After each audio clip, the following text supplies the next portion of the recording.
Hello studious people, hope you all are doing well. Start करते हैं chapter number 10 की exercise. Hope आपने explanation देख ली होगी, अगर नहीं देखी है तो लिंक डिस्क्रिप्शन बॉक्स में दिया गया है।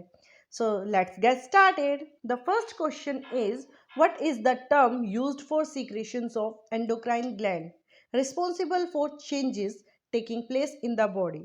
And the answer is the hormone. Now the second question is, define adolescence. तो एडोलसेंस हमारी लाइफ का वो पीरियड होता है जिसमें हमारी बॉडीज में चेंजेस आने स्टार्ट होते हैं, जिसमें हमारी बॉडी रिप्रोडक्टिव मैच्योरिटी अटेन करती है। ये 11 साल की उम्र से स्टार्ट होता है और 18 से 19 साल की उम्र तक रहता है। पर्सन टू पर्सन वेराई करता है कि एडोलसेंस किसी में 11 साल की उम्र से स्टार्ट हो सकता है, किसी में 13 साल की उम्र से भी स्टार्ट हो सकता है। ये एक नेचुरल प्रोसेस होता है। Now the third question is, what is menstruation? Menstruation एक प्रोसेस होता है वुमेन के अंदर जिसमें यूट्रस की लाइनिंग थिकन होनी स्टार्ट होती है for nourishment of embryo. But अगर एग फर्टिलाइज नहीं होता है तो जो ये लाइनिंग होती है अलोंग विद एग शेड होनी स्टार्ट हो जाती है, जिससे वुमेन को ब्लीडिंग स्टार्ट होती है और उसी को बोला जाता है menstruation. Now the next question is, puberty के टाइम पे क्या चेंजेस आते हैं? तो सबसे पहला जो चेंजेस होता है वो होता है हाइट और वेट का इंक्रीज होना। बॉडी की शेप चेंज होने स्टार्ट हो जाती है, वॉइस बॉक्स एनलार्ज होना स्टार्ट हो जाता है, जो सबेशियस ग्लैंड होती है या फिर हम कह सकते हैं कि ऑयल ग्लैंड होती है उनमें एक्टिविटी इंक्रीज हो जाती है, सेकेंडरी सेक्सुअल कैरेक्टरिस्टिक्स स्टार्ट हो जाते हैं, स्पर्म प्रोडक्शन स्टार्ट हो जाता है in males and ovaries enlargement and release of matured eggs start हो जाता है in female. Now the next question is, prepare two column, one is for endocrine gland and second is for their secreted hormones. So here they are. तो सबसे पहले जो endocrine gland है वो testis है, जो कि टेस्टोस्टेरोन हार्मोन प्रोड्यूस करती है। ओवेरीज सीक्रेट करती है एजेस्ट्रोन हार्मोन को, थायराइड थायरोक्सिन हार्मोन को, एड्रेनल एड्रेनलाइन हार्मोन को जो हमारे स्ट्रेस लेवल को कंट्रोल करता है, पैनक्रियास इंसुलिन को जो कि हमारे ब्लड शुगर लेवल को मेंटेन रखता है, पिट्यूटरी ग्रोथ हार्मोन को। Now the next question is, what are sex hormones? Sex hormone वो केमिकल सब्सटेंस होते हैं जो प्रोड्यूस किए जाते हैं हमारे सेक्स ऑर्गन्स के द्वारा, like testosterone by testis and estrogen by ovary. ये दोनों ही शुरू करते हैं सेकेंडरी सेक्सुअल कैरेक्टरिस्टिक्स को, यानी जिससे कि हम डिफ्रेंशिएट कर पाते हैं between male and a female. Boys में बियर्ड्स आनी स्टार्ट हो जाती है, वॉइस चेंजिंग स्टार्ट हो जाती है, एक्टिविटी इंक्रीज होने स्टार्ट हो जाती है, गर्ल्स में डेवलपमेंट ऑफ ब्रेस्ट स्टार्ट हो जाती है। Now the seventh question is, adolescent should be careful about what they eat because. तो इसका आंसर है second, proper diet is needed for the rapid growth taking place in the body. Next is, reproductive age in women start when?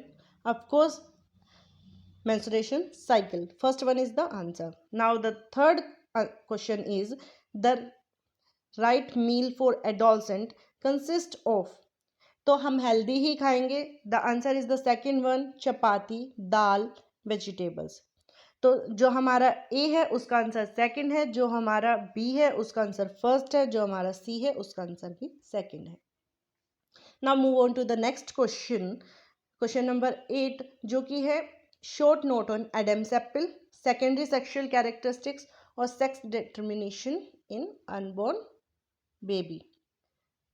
तो जैसे कि आप ये diagram देख रही हैं, तो जो ये उभरा हुआ पार्ट होता है थॉट का, इसको एडम्स एप्पल कहा जाता है।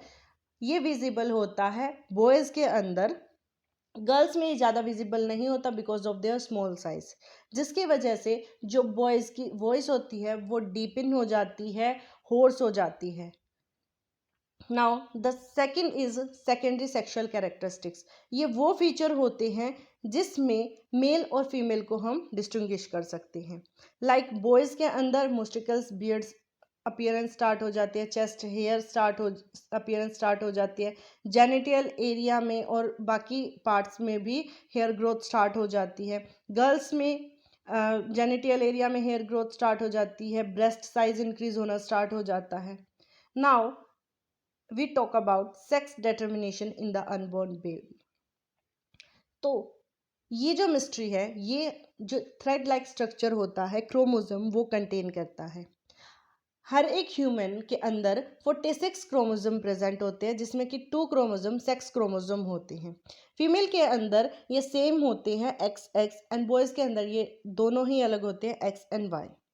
एक्स और एक्स जब आपस में फ्यूज़ होते हैं तो फीमेल चाइल्ड डेवलप होती है, और एक्स और वाई अगर फ्यूज़ होते हैं तो मेल चाइल्ड डेवलप होता है।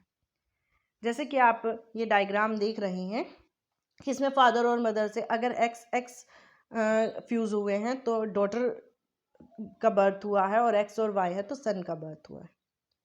Now move on to the next question is question number 10। इसमें आपको एक चार्ट दिया गया है जिसके ऊपर हमें एक ग्राफ बनाना है और हमें कंक्लूजन निकालना है।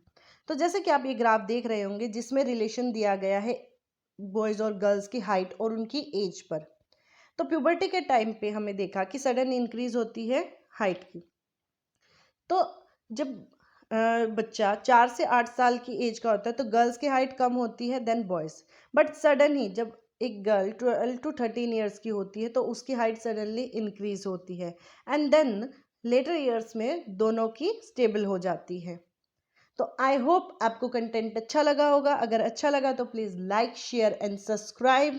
Thank you for watching. मिलते हैं नेक्स्ट कंटेंट के साथ, तब तक के लिए बाय।